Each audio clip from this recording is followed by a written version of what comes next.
Please note, this podcast is for informational purposes only and should not be considered legal health, mental health, tax, profession advice. We are not responsible for any losses, damages, or liabilities that may arise from the use of this podcast. This podcast is not intended to replace professional medical advice. The views expressed in this podcast may not be those of the host or the management. If you are having a mental health emergency, please dial 911. Hey listeners, discover Mixed Up Clothing, a unique children's wear brand that celebrates the beauty of cultures through vibrant, everyday style. Founded by Sonia Smith Kong, a critical care nurse turned fashion designer and community advocate, Mixed Up Clothing is all about celebrating the beauty of cultures, stories, and traditions that make us who we are. Mixed Up Clothing brings the world to life through colorful, everyday style. From Asian designs to vibrant Caribbean prints, rich textiles of Africa, and trims from everywhere in between, their fashion acts as a mirror, helping every child see themselves in the world around them, reflected with pride. We want everyone to know about this incredible brand. Check them out at mixedupclothing.com and at Mixed Up Clothing on social media channels. When I work with athletes, one of the things that comes up, their identity can be very, very, very tied in to their sport and to, being a winner or achieving whatever that goal or that level of play is. And I also try to caution them that it's a lot more healthy and a lot more helpful for your life to have a much broader identity. And one of the questions I might ask is, if you're a football player or if you're a soccer player or whatever it is, on a scale of 1 to 10, how strongly do you identify with being a football player? 10 being the most, 1, or 10, like you couldn't live without it, and 1. Yeah. It's not a big deal. You could quit tomorrow. And when somebody says 10, that's a big warning sign, because for the most part, your career is going to be finite. It's limited. Yeah. And injuries can happen. Anything could happen. And pretty soon you might really have to grapple with that and deal with losing your identity. Welcome to Season 2, Episode 17 of the Multiracial podcast. I am your host, Antonio Fernandez, and today we're joined by Dr. Jason von Stietz, a licensed psychologist and sports performance specialist whose work sits at the intersection of identity, mental health, and elite athletic performance.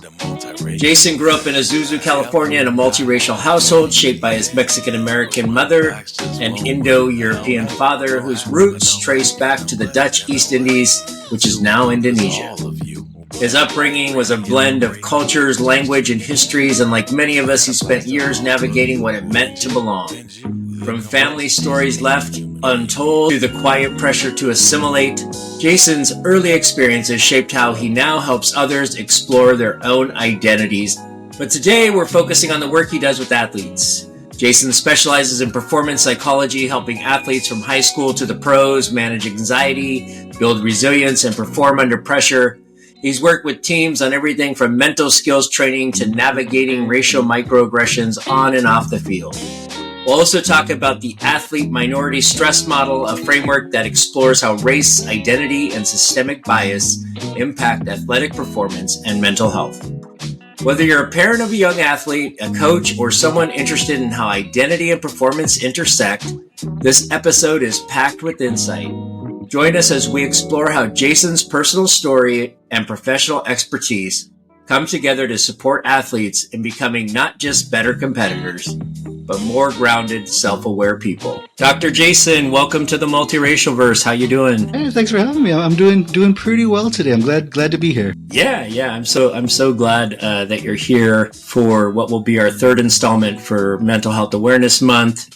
Raising awareness, smashing the stigma, and bringing in the clinical and expert understanding of psychology and mental health through the lens of BIPOC, multiracial, underserved communities. So something that has long been overlooked, and they're finally starting to be like, oh, wait a second, we're not all white males, right?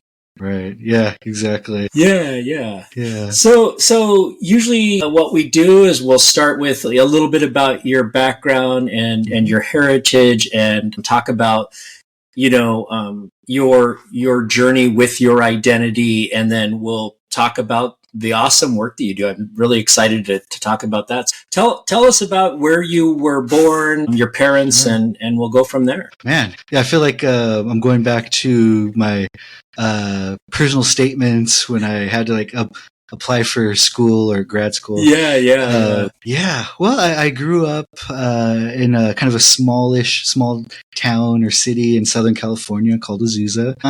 My dad, my last name is von Stietz.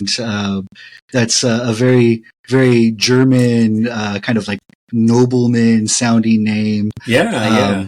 And my dad was from a place called the Dutch East Indies, which is now Indonesia. Okay. And, that place, it was a Dutch colony, and there was all kinds of Europeans there. Indonesia is already a very, very diverse area with lots of different indigenous groups and languages and different cultures, and every island is a little bit different. So there was just all kinds of different people mixing. Plus the Chinese were already, they had been immigrating there for years. Oh, wow.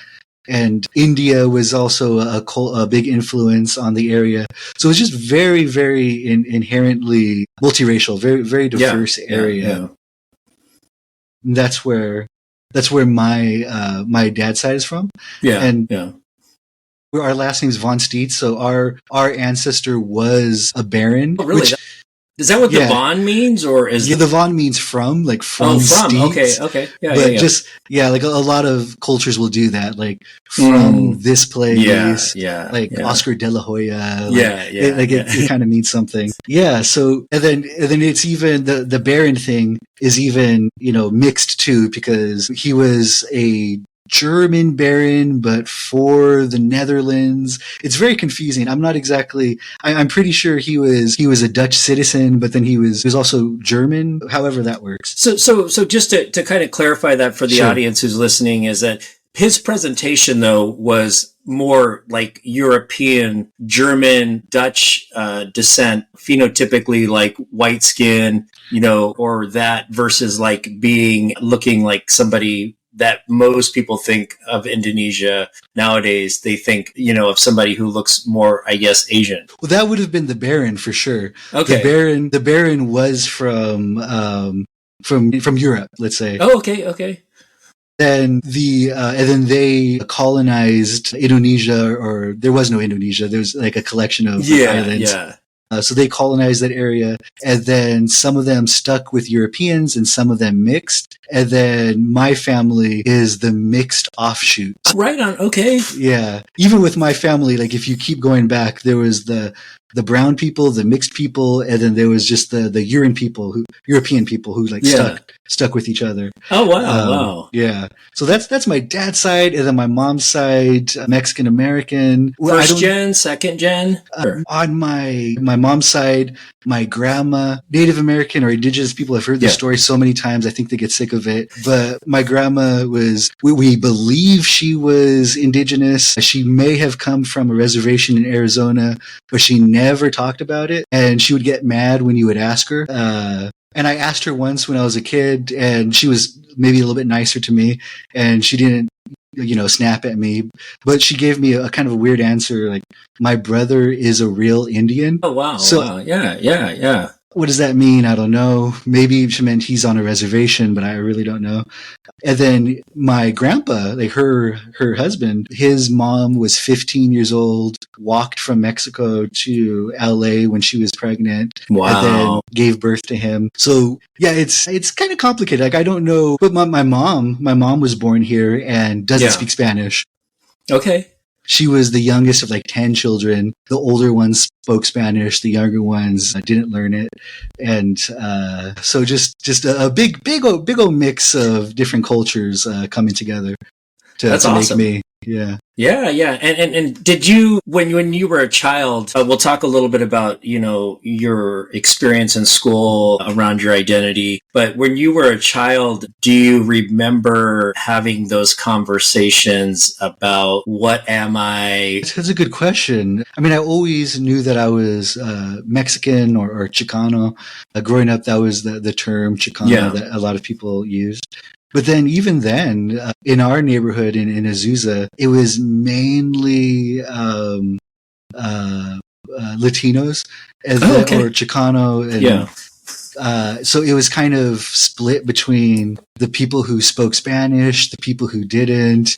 And, so there wasn't a lot of like other cultures going on, at least at that time, or I wasn't exposed to them. And from my dad's side, I knew we were what we call Indo, that's the term that we use for our culture. But I really only knew it as Indo, and I didn't really know it as, Asian or multiracial or whatever. And I do remember at some point something happened, and I asked my dad, like, Dad, are we Asian? Then he said yes. And my dad looks a lot more Asian than I do. He right on. He looks like an Asian person. But for me, I look more like maybe a mixed person. Different people say different things. Like some people think in LA, especially surrounded by Hispanic, Latinx people, that's probably a natural for you too, Yeah. Yeah. And my dad, like, people will walk up to him and speak Tagalog or they'll whatever, and he doesn't know Tagalog. Sure. But so for him, it's a lot more clear. He looks Asian. He's Asian. For me, there's usually been a question, at least from other people, like, what's going on here?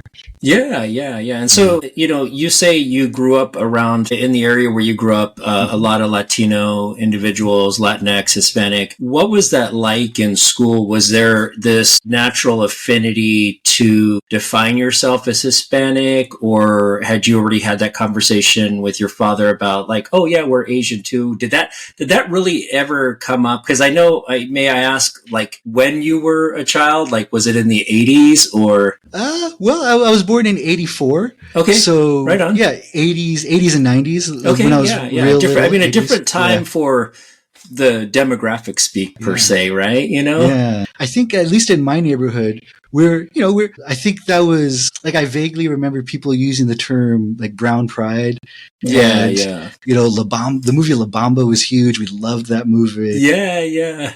There was other movies like Mi Familia and Blood In, Blood Out and stuff like that. Yeah, I love those. Yeah.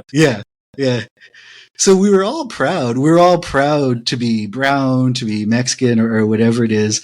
And then there was sort of a question of like, who was, more Mexican or more brown, or who speaks Spanish, who doesn't. Yeah. There wasn't a question of are you proud to be Chicano or Hispanic? For the most part, we all were. And then it wasn't until I went to college that I was exposed to a lot of other cultures. Yeah. And any kind of like stigma about being Chicano. Yeah. And then as far as Indo, it always just worked together with me. I never thought I was this or that for the most part. I always just thought like, yeah, this is me. I'm this and that. Yeah. I always ask the question too, how did that represent itself in the traditions, cultural traditions, religion and things in your household growing up? I was thinking about like that type of thing. I mean, my parents were divorced, so I spent most of my time with my mom. So I would have to say I mainly identified, with her cultural background, mainly eating Mexican food, that kind of thing. But then I did, love Indo food, and I wanted to hear the stories about our culture. It's unfortunate that a lot of Indos have thought that they've lost their culture, they've given up in order to assimilate. Yeah. So I was always kind of searching, like, what does it mean to be Indo? It's hard to say. It's only been recently that I've been able to get a little bit more connected to the Indo community through the internet And I found out that a lot of my family's kind of quirks or things that I thought were just kind of unique to them were actually part of Indo culture. Oh, wow. Wow. That's awesome. Yeah. Yeah. Yeah. Did you really quick to Sure. kind of touch on the point you mentioned of assimilation? Did you feel at the time, you know, in the mid 80s or that your parents, or even when you were just with your mom, that it felt like looking back, probably that we were assimilating, like our goal was to like not stand out as much as possible? I didn't see it at the time, but talking to them now and looking back, I see they're very much trying to just fit in with like the broader white culture. Yeah. And in the Indo culture, there was a lot going on in the Dutch East Indies during World War II. There was a lot of death, a lot of fighting, concentration camps. Right after that, there was the Indonesian Revolution. There were massacres in the streets, stuff like that.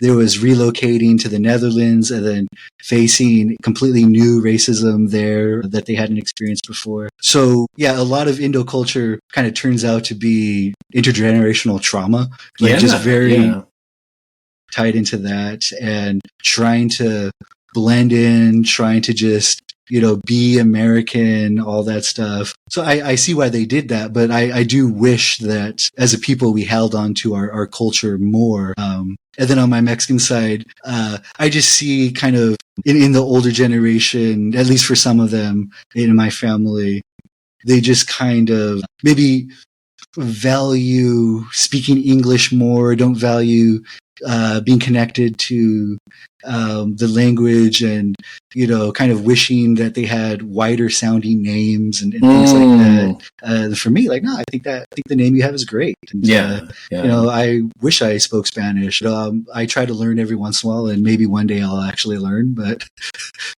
there's nothing wrong with that. Yeah, no, totally. That's awesome. And you probably see, as we'll get into now, looking back as a lens, through the lens of a psychiatrist or a psychologist, that, now you probably understand things to a degree much better than you did, as a child, because now, a lot of the times we're looking back to understand versus being as kids or teenagers, because we're so kind of egocentric, fully aware of what is really going on besides trying to fit in, So I always ask about school. Was it something that, like, education, a priority in your household as far as what led you to where you're at now? Yeah. I mean, education, I was always expected to get good grades. I was always expected to go to college.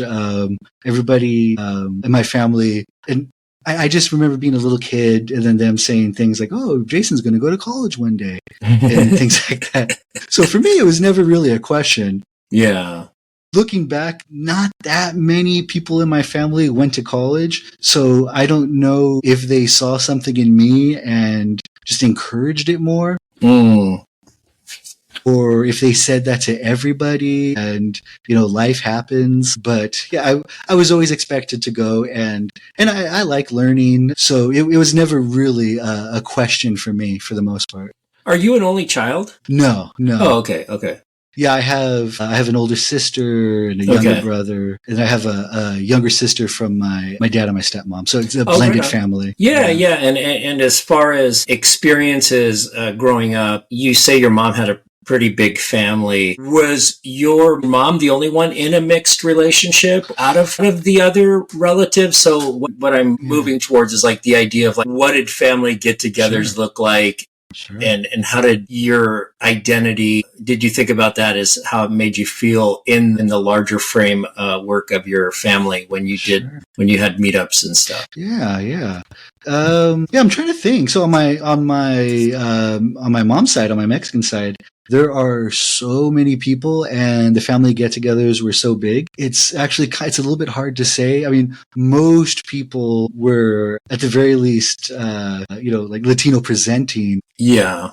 I think maybe an aunt or two married a white person. I think my mom was probably the only person to marry an Asian person. And then on my dad's side, there were other Indo people around that they met, but nobody married an Indo. So Oh, wow. Yeah. Yeah.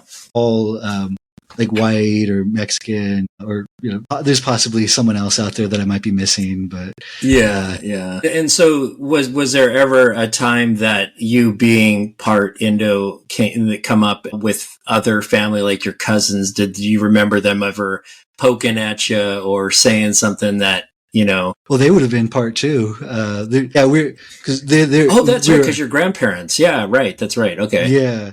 Well, at least on my dad's side. Yeah. On my mom's side, nah, never. I mean, if it happened, I have no memory of it and didn't understand what was going on. We're just too busy being kids and messing around and stuff. It never, within the family, it never came up. Yeah. And as you became a teenager and moved into college, what were your peers like? Like, who did you hang around with? Yeah, let's see. I played a lot of sports. So I've got football, wrestling, track. So most of my friends were other athletes. Then most of them would have been,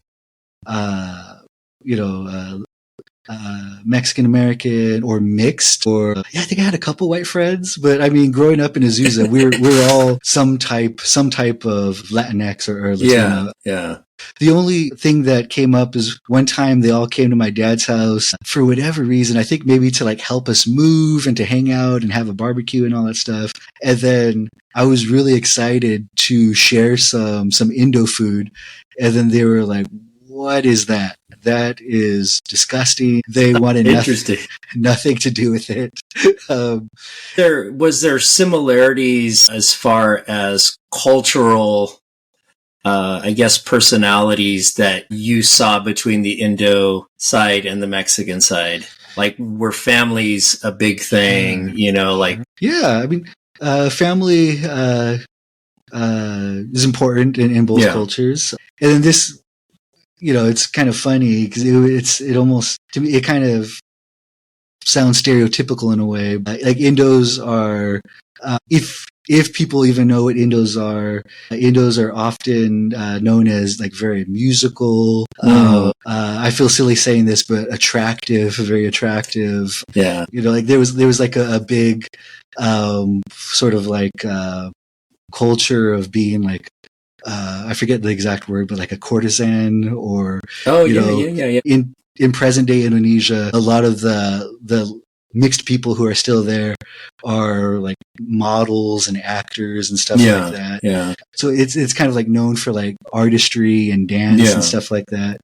Then I can see a lot of that same type of thing in the Mexican culture. Yeah. Indos were known as, my family comes from sort of like a warrior class. Yeah. They're very heavily involved in World War II and before that involved in just like the kind of warrior lifestyle. Yeah. And then that is one of the sentiments in machismo and that type of thing. Yeah. So I could see similarities. Yeah. That's great. Thank you for sharing that. And so you get to college. What were you thinking about studying, or did you go in knowing what you were going to study first and foremost? And then I knew that I would be interested in psychology. My dad studied psychology. He went to college a little bit later in life, and he would talk to me about psychology, like in our car rides.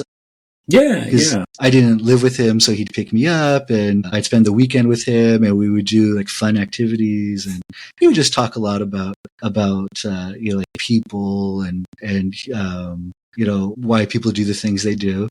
So I already had that interest and that little bit of a background in psychology. But then also I didn't want to just do psychology because my dad did it and not actually look around and find and make sure I knew what was right for me. So I took all kinds of different classes, and for the most part, I liked a lot of them, and I really struggled. And then finally, you know what? I like psychology. So then I I went with psychology there. Was there something particular about these classes or a class that you were like, okay, I want to focus in this area of psychology. This is what's really interesting to me. Yeah, good question. Well, I like things that are really relevant to everyday life. Mm-hmm. And as an example, when I first transferred from Citrus College to UC Irvine, my major was, I think it was cognitive science. It had a lot more neuroscience. It had a lot more, physiology. And I basically chose it because I thought that sounds smarter. But then I got there and it was just so boring and I didn't like it. And then I switched to psychology of social behavior. And nice. And that had a lot more to do with how people behave in everyday situations. And then that was way more interesting to me. And then my first job out of college was at something called a neurofeedback clinic, where we work with people to help them to train their brains to function better. Wow, that sounds amazing. Yeah. Yeah. And that's when all the cognitive science stuff became relevant. And then all of a sudden, I was really interested in that and was reading like journal articles and just revisiting all that stuff. And at that time, it became interesting. But when it was just like learning about stuff in a textbook that didn't really apply, it was just really boring to me. I could definitely see that. Do you have a specific focus right now? Oh, yeah. Right now. Yeah. Right now, I do a lot of work with athletes and performers, and I do a lot of, at different times, because every day is different. My career focus changes, but I have worked with a lot of teams doing team building sessions. Yeah. And then I've also worked with a lot of people with OCD, anxiety, insomnia. Sometimes they're athletes and sometimes it's more general population. And has your identity or being multiracial and your experience playing sports, they both helped you with the work you're doing now? Sure. Yeah. Yeah. And, sometimes it's as easy or as simple as someone was looking around for a brown male therapist, and then maybe there's only me, or maybe I'm one of a handful of people. So it comes in handy at that point. Sure. I can understand their experiences a lot more. And sometimes as an athlete, like as someone who's competed and worked towards goals and faced setbacks and stuff, at that time, I can understand an athlete, like whatever their background is, because I just have more of that sports background. And what is more important, or is there an important aspect of one's identity that you feel is more important in them finding a good fit with a psychologist, or do you think it's other things? Yeah. It's hard to say. So cultural background can be really, really important. I've had my own therapists. When I was in grad school, we were required to do a certain amount of hours in therapy. My therapist, I believe she was white. She was white presenting, but I never really asked. I thought she was great. She was really helpful. Certain things she just didn't understand.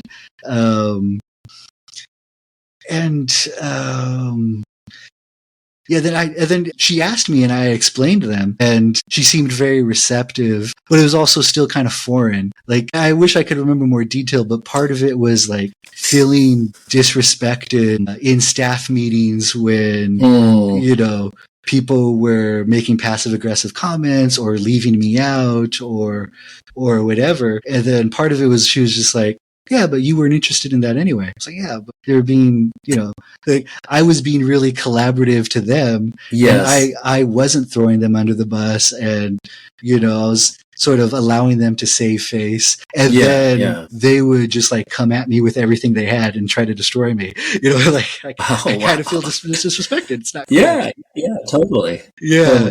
And, just the experience of the upper middle class suburban white person in office politics is just different. Yeah.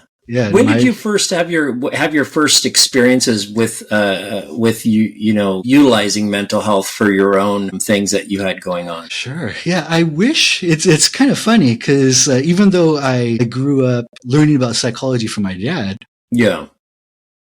I still didn't necessarily have good awareness of mental health and resources. And I think at my very last quarter at UC Irvine, I found out that you could see a counselor on campus for like 6 sessions. And I was like, what? Yeah. I probably would have gone to that because I started going to stress management workshops. Oh, right on. Okay. Yeah. Yeah. I was like, oh, I'm really stressed. That could be good for me. But didn't even know that as a student, I could get access to free mental health care. And then when I worked at a neurofeedback clinic, I started just showing up a little bit early and kind of doing my own treatment. And then it was just so helpful. Yeah. And then finally in grad school, I actually started going to therapy because it was required of me. And then it was just so helpful. Oh, really? Okay. Yeah. So what part of that experience do you think, when looking back or that you can remember vividly, was the stress management piece? Let's take that, for instance. You're under a lot of stress, obviously. You were an athlete and you also were going to school to, probably pretty tough courses. But looking back at the work you were doing with your therapist to manage stress and anxiety, did you recognize any of those as having manifested in either, mother or your father in a way that you're looking at him too in the larger picture as that's culturally Latinos, or Hispanics say, work your butt off, work hard. That's all there is. Sure. Did you see those things in the work you were doing on yourself, looking back? Yeah. I was slowly kind of realizing that over time. And I also realized a lot of it had to do with class, with SES class. I was taught, and it just kind of ties into a lot of the Mexican American culture, but I was taught, work hard, keep your head down, don't complain. If something goes wrong, you take responsibility. And then in a grad school and sort of an office environment, I realized, oh, this is working against me. I'm getting passed up. I'm losing opportunities when I speak up and take responsibility and take blame. If it's my fault, other people feel relieved that I did that, but really, no. I'm losing because I'm doing that. Someone else is going to say, "Yeah, that was his fault," and then they're going to keep advancing. Totally. Oh man, this is not working out for me. So I had to figure that out. How do I stay true to my own values? But then if I'm in an office with other people, they're not looking out for me. So I need to make sure that I'm not doing something that will seem to them like I'm incompetent or just I love movies, as you know. And one of the things I've kind of felt like it sometimes, I felt like I'm the older, kind of like a black or brown Sarge in the movie. Oh, yeah. And then there's the young white lieutenant. Yeah. I'm supposed to clear the way and work hard and make sure everything works. And then that guy advances. Yeah. I like those characters, but I do not like this dynamic for myself. Yeah. So totally. I had to learn about that. What have you found has been most impactful on one's identity and one finding this? I don't know if it's an elusive thing, an identity. It is definitely an evolving and changing thing. But what have you seen in your practices that has had the most impact on somebody saying I don't know who I am, or I'm trying to find myself, or they're struggling, and that struggle that you can see as the professional is with them finding an identity? Because I get, it's a very important piece of us. Yeah, man, that is a tough question. Wow. You didn't mention socio-economic, standing, which in America, it's bootstraps and money and celebrity, right? Yeah. Well, that's huge for sure. That's huge. Yeah. When I went to grad school, during grad school, that probably was the biggest factor that I noticed, where for me, I was able to just kind of roll with whatever was being thrown at me a lot easier. I didn't feel indignant if something didn't go my way. Yeah. And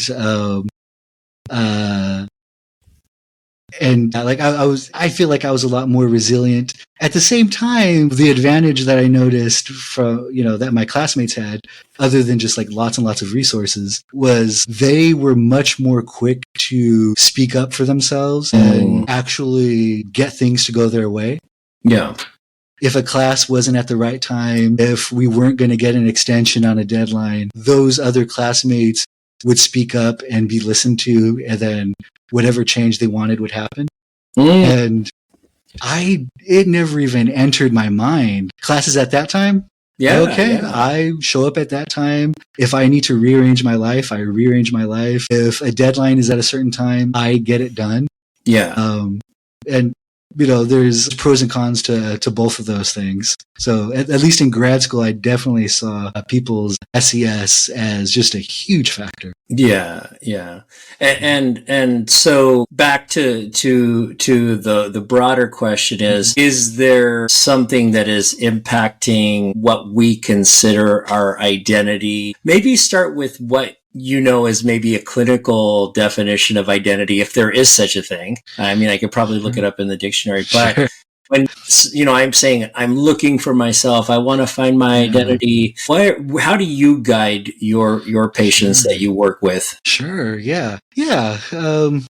There's some kind of broad factors that are always really important. Gender, sexual orientation, you could say race or ethnicity. Those things are really important. When I work with athletes, one of the things that comes up, their identity can be very, very, very tied in to their sport and to being a winner or achieving whatever that goal or that level of play is. And I also try to caution them that it's a lot more healthy and a lot more helpful for your life to have a much broader identity. And one of the questions I might ask is, if you're a football player or if you're a soccer player or whatever it is, on a scale of 1 to 10, how strongly do you identify with being a football player? 10 being the most, 1, or 10, like you couldn't live without it, and 1. Yeah.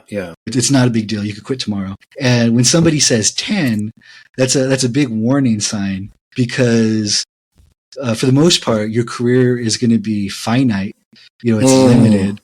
Yeah. And injuries can happen. Anything could happen. And pretty soon you might really have to grapple with that and deal with losing your identity. So it's really helpful to have a broader identity, and maybe that means uncle or who likes to cook, or whatever. But just the more you have in your identity, the healthier and more resilient you're going to be. Yeah, that's awesome. I love that. Thank you so much. And we're going to dovetail into the work that you did for a chapter in a book around the athlete minority stress model. And I'm sure this plays into that also, along with that identification as an athlete. So tell us a little bit about this model, and then let's talk and share some information with the listeners who might be a BIPOC or minority athletes or parents to these individuals. Sure, yeah.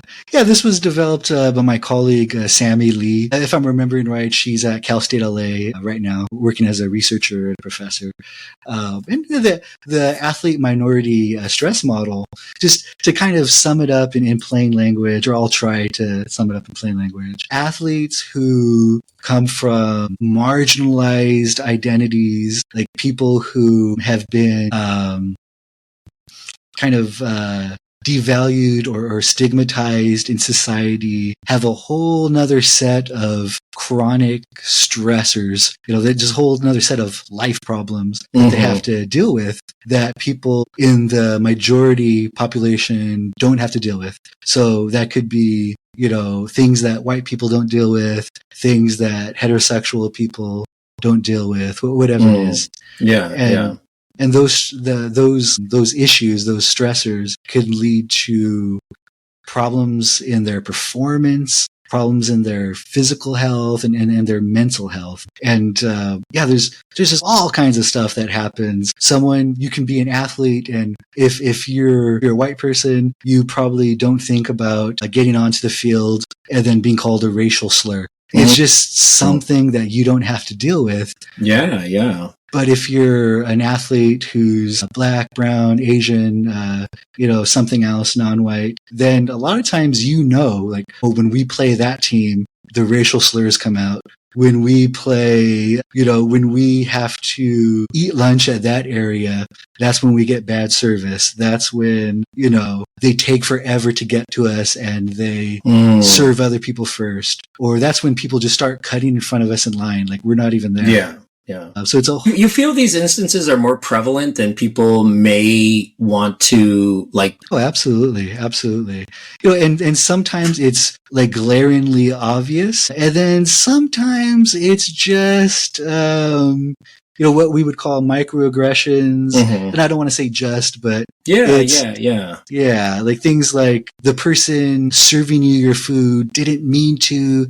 They're a perfectly nice person in most of their life, but they just tend to serve the other person first. And then they didn't even know it. Like, oh, oops, I'm sorry. Yeah.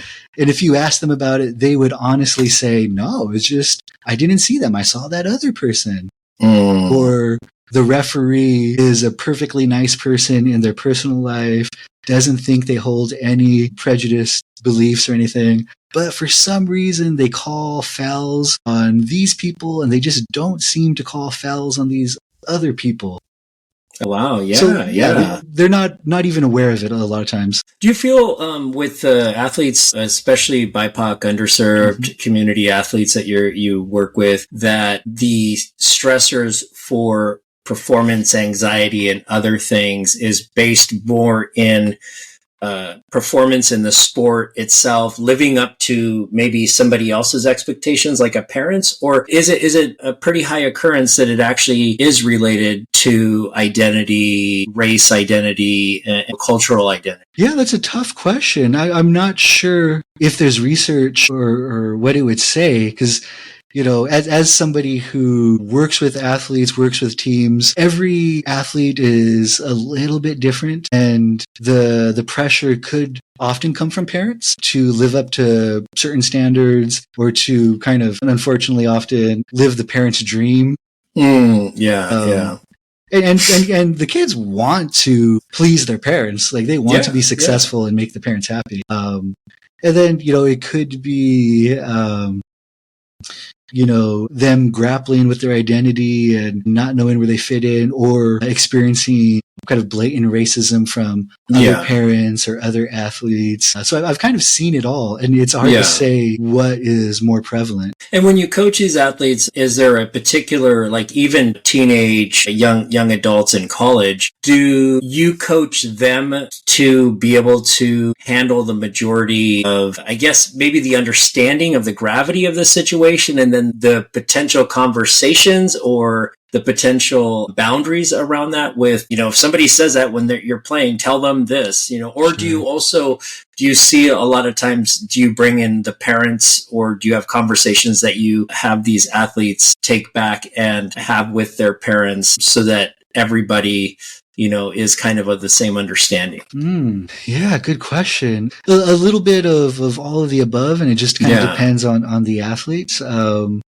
And then some athletes, I've suspected that they were dealing with issues with identity or racism, and they assured me that they weren't. And, maybe they weren't aware of it, or maybe they just weren't. I don't know. Yeah. And then at different points, I've worked with teams, and the team will talk openly about, certain other teams that they play or certain other towns that they have to visit. They would just hear a lot of racial slurs when they're in that area.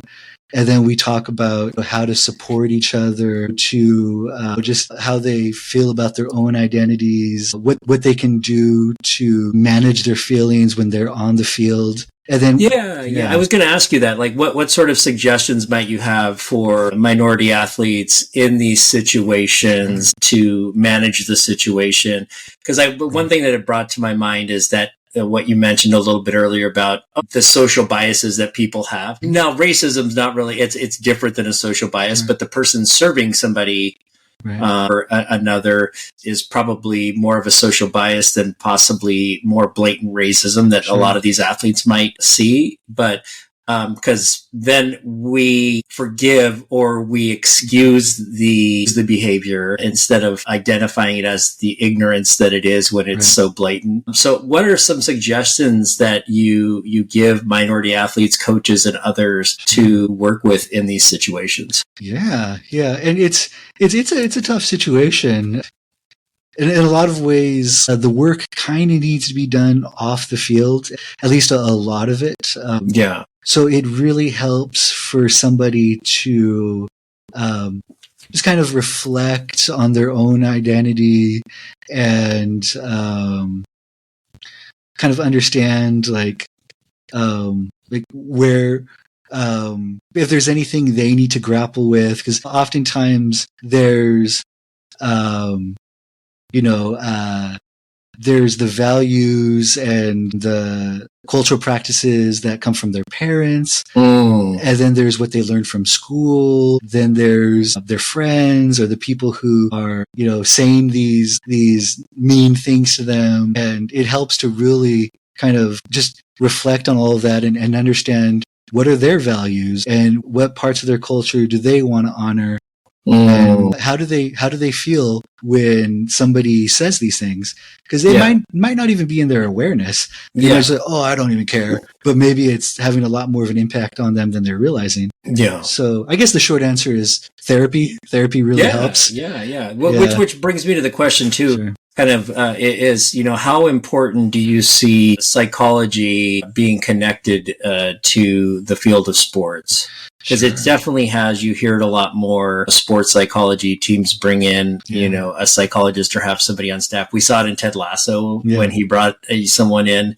Tell us about your thoughts on that. Sure. Yeah. I think it's important. It's, and I don't want to say it's more important than other things. Having a physical exam, having medical doctors around is really important. Having a strength and conditioning coach is really important. There's all kinds of important things. And I would put mental health right there with all the other things. And sometimes someone might think, "Oh, I've got it all figured out. I don't need that right now. It's not important." But it's important. It's not important until it is. So if you sprain your ankle, then you kind of need an athletic trainer right there. And if you are going through a depression, if you're dealing with racial slurs, if you're dealing with whatever else, then having a support system and having mental health professional as part of that is very important. Yeah, it's great. Because I was say, you can't really you hear about these top athletes, having the intelligence for the sport and having the mind for the sport. And I would say that if they're carrying around too much burden psychologically, that it's definitely going to interrupt their greatness. So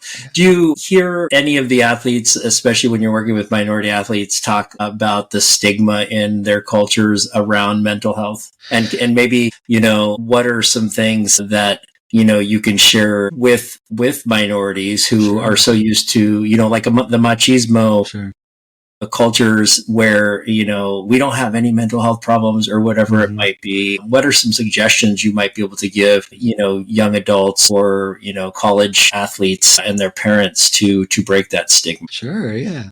And the stigma is not as bad as it used to be. So it is a lot better. Yeah, definitely. That being said, there's still definitely a stigma. And I've heard people say something like, well, I do the mental health side, and then I also do team building and mental skills training for optimal performance and things like that.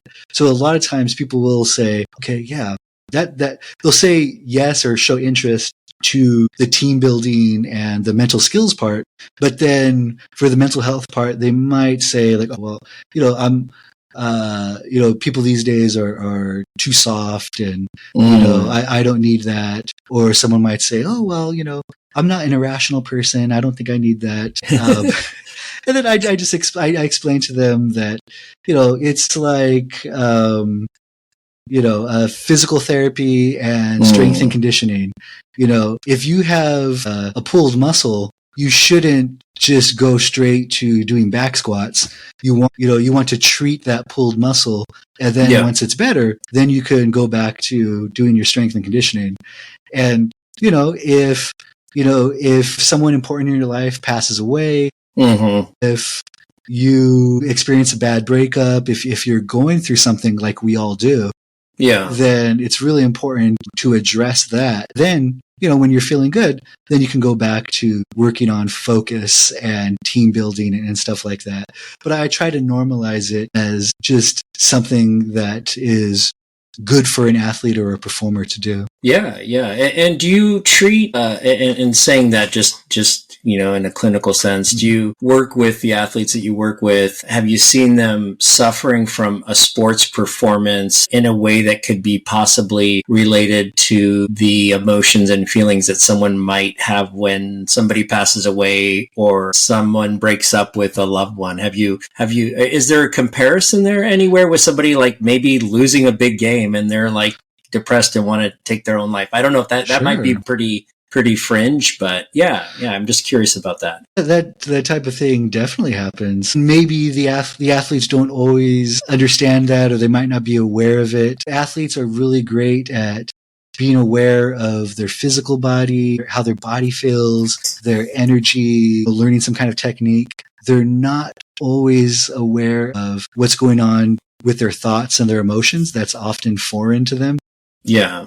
So then a lot of times I might have to explain, like, well, I know you said everything's fine, nothing's going on, but, you've been really irritable. You're getting into fights, arguments. Yeah.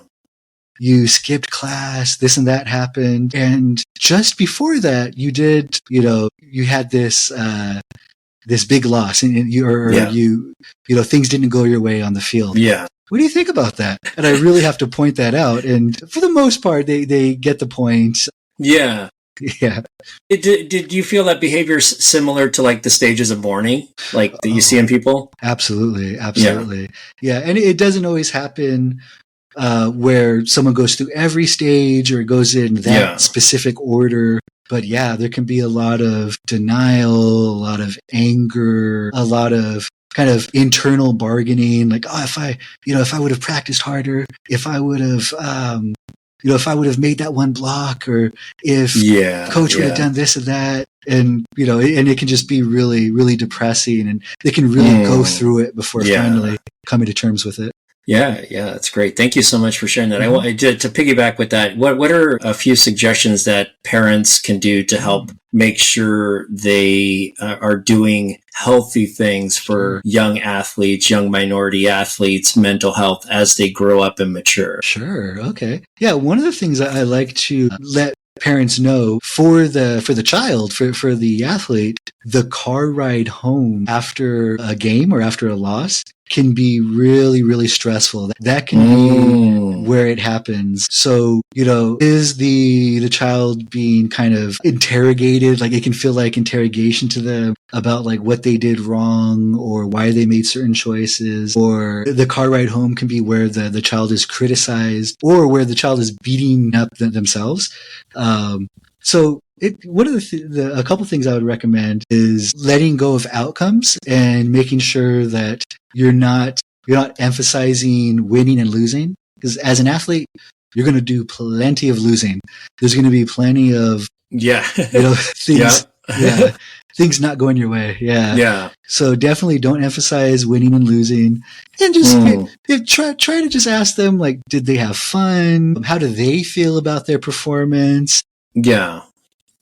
What did they learn? And then also, if you like their coaches, if they have good coaches, you could leave it to them, and then just have a fun conversation with them on the car ride home. Or if they need their space, just let them have their space, and try not to make getting ice cream contingent on whether they won or lost. Like, that's. I don't know if that's an emphasis on the food thing or just is that an emphasis more on the incentive thing? Because on the incentive. Yeah. Yeah. The incentives should be, if there are going to be incentives, it should be about learning and challenging themselves and, having a good time and not specific outcomes. Oh, that's great. Awesome. Thank you for those. Those are great. Yeah, those will be great feedback. Let's turn to your podcast and talk about your podcast a little. Tell us a little bit about your podcast. Sure. I have a podcast called Movie House Sports Psychology. I talk to my guests about their favorite movies and TV shows through the lens of mental health and sports psychology. And it's a fun conversation. I don't get too into like lecturing or making sure people get some kind of education out of it. The learning happens because we're just talking about mental health and sports psych. Yeah, it's just meant to be a fun conversation. And it came from the old Game of Thrones days where, after Game of Thrones, people would, be ready at work or grad school or whatever. And we would all just have already watched it and we were ready to talk about what happened and our theories and how we felt about it. And Walking Dead too, at that time, Walking Dead. Yeah. And it was just so much fun. I thought, God, man, I want to keep doing this. I want to keep having these conversations. Yeah. And have you found a movie or is there a way through movies that you have seen similarities for personalities or behavior types or other things like that? Like, they like Field of Dreams and they are kind of, what I'm saying? Like, have you seen anything where you've started to see some sort of a pattern? Interesting. Yeah, I didn't actually think about that. I've seen sort of like generational things happen where people of a certain generation think of the movie Elf as like a childhood classic. And I'm like, childhood classic. Oh my God. Oh my God. Elf, was it that long ago? Yeah. But there are professionals, like people with degrees, who look back on Elf as like a formative childhood movie. And then I think of like 80s movies. And then there are other people who are older. So I've noticed that, but I haven't quite noticed the personality type matching to like specific movies. Yeah.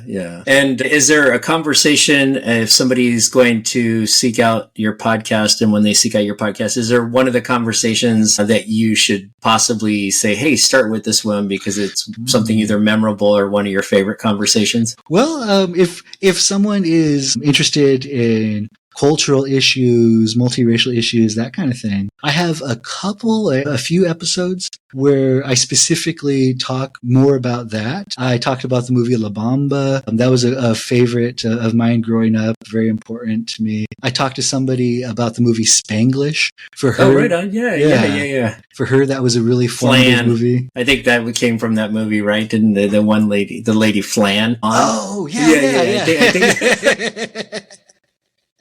I think that was the whole thing in the movie. Yeah. And then for my Indo side, I talked to an Indo martial artist about the movies John Wick and Dune. And then we talk about sword fighting and martial arts. And then we talk about Indo culture and kind of relating it to those movies. But, whatever movie a listener likes, start there. Check out that movie. If someone likes The Waterboy, hey.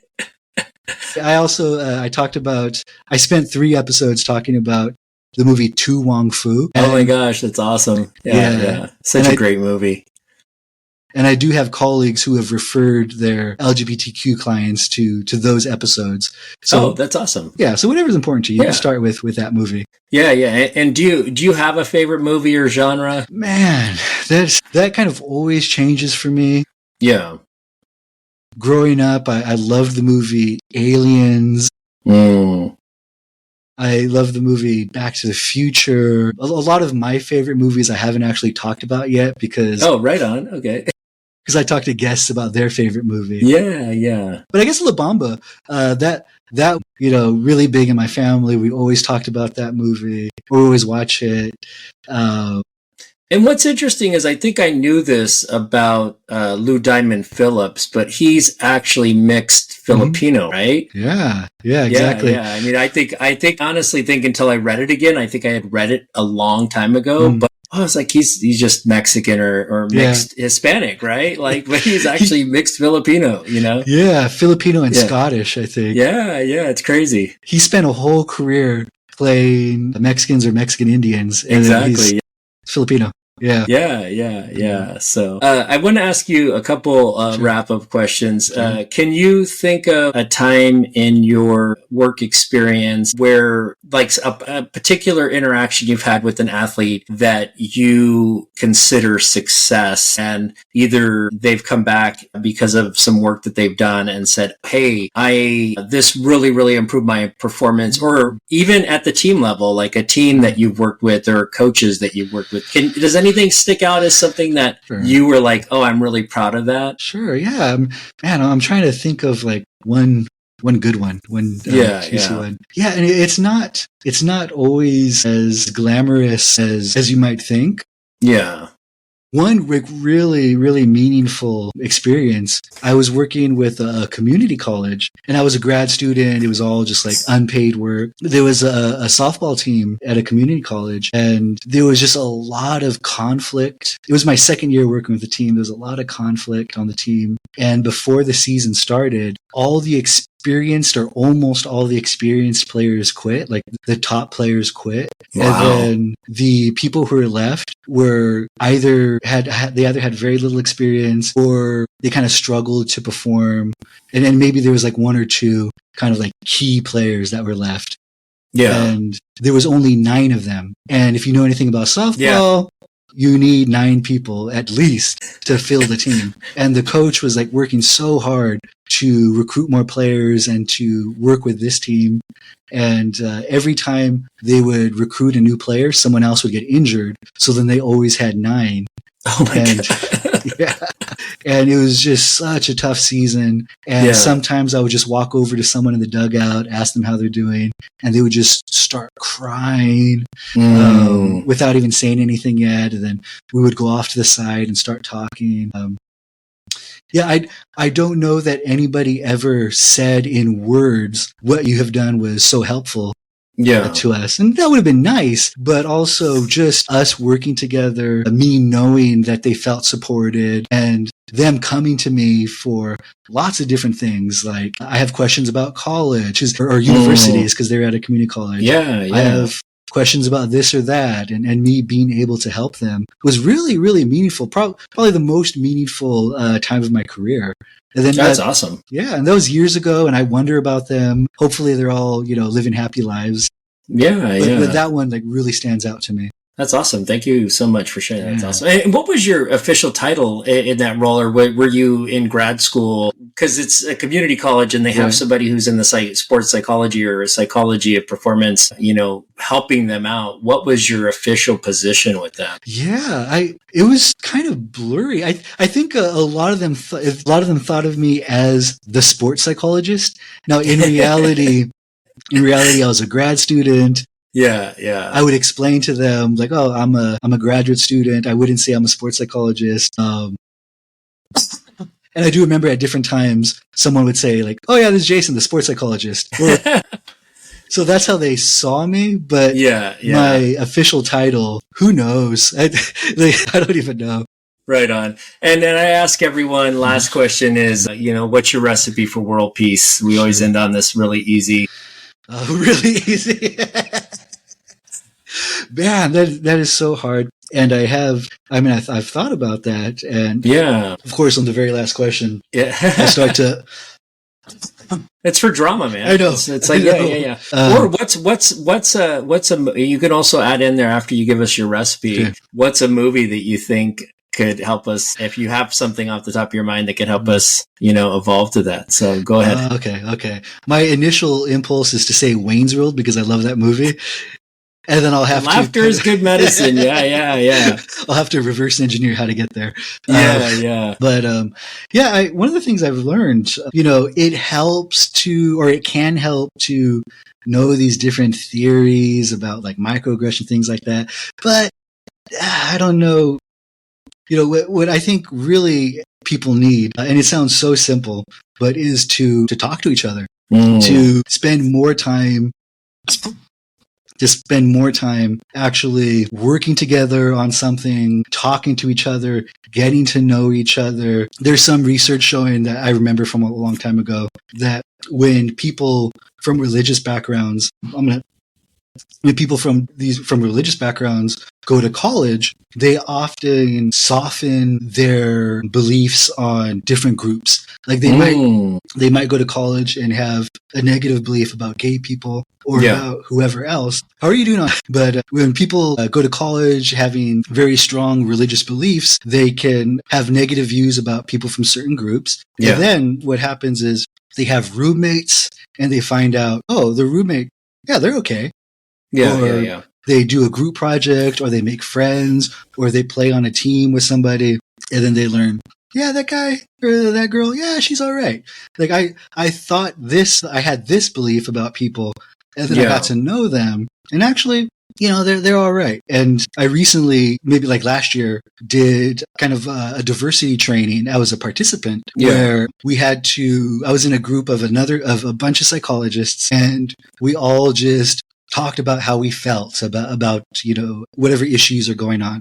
And it was really helpful in getting to know people better and getting to know what they go through, and having more of a sense of community with these different people, different groups of people who don't necessarily get along. And the people leading the groups, they were really accomplished psychologists who worked with warring tribes in different parts of the world, people who were at war. Yeah. And if it can help people who are at war with each other. And she did say, like, I was a little nervous about that one, but but we started talking, and then they started really understanding each other and having more acceptance of each other. Yeah. So I think for the most part, that's what's going to do it. Just actually leaving your house. And I'm not the best at that. I work from home, but meeting people. And getting to know them. And then when you do that, they're not some crazy person online. They're not from some group of, crazy nuts that you stigmatize. They're people. They're just people that you get to know, and you have an actual relationship with them. Yeah. Awesome. Thank you for that so much. I could talk to you about the sports psychology performance stuff probably for another hour. Sure.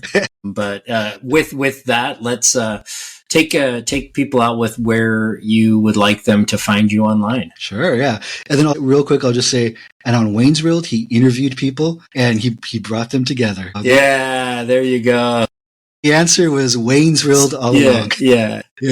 Yeah, so people can find me at my website, at drjasonvonstietz.com, and I'm on Instagram at CBT Sports Psych. And then I also started using Blue Sky at CBT Sports Psych, Blue Sky, or they handle something like that. We'll put them on your bio when we put them on the site too. So thank you. Awesome. Thank you so much for your time today, man. I learned so much. Yeah, thank you. This was a lot of fun. Thanks for having me. Yeah. Thanks for being flexible. Have a good day. You too. Bye-bye. This episode of the Multiracial Verse podcast is brought to you by Eviton Couture, a brand born from a powerful vision and a deep connection to heritage. Founded by Shinnecock brothers Jason Tech King and Wayon Moon Smith, Eviton represents resilience and pride. From handmade tie-dye to wellness-focused athletic wear, each piece is crafted with intention and positivity, smudged with sage for good vibes, and delivered to you with love. Join the Eviton family on their journey of empowerment and inspiration. Hit up Moon on Instagram at Eviton_KS. That is native spelled backwards _KS to view product and place an order. Eviton Couture. Feel the spirit of resilience in every stitch. You can find this podcast on Apple Podcasts and Spotify. Huge shout out to my friend Johannes Skoda for mixing and creating the intro music, and DJ Kazam for the track.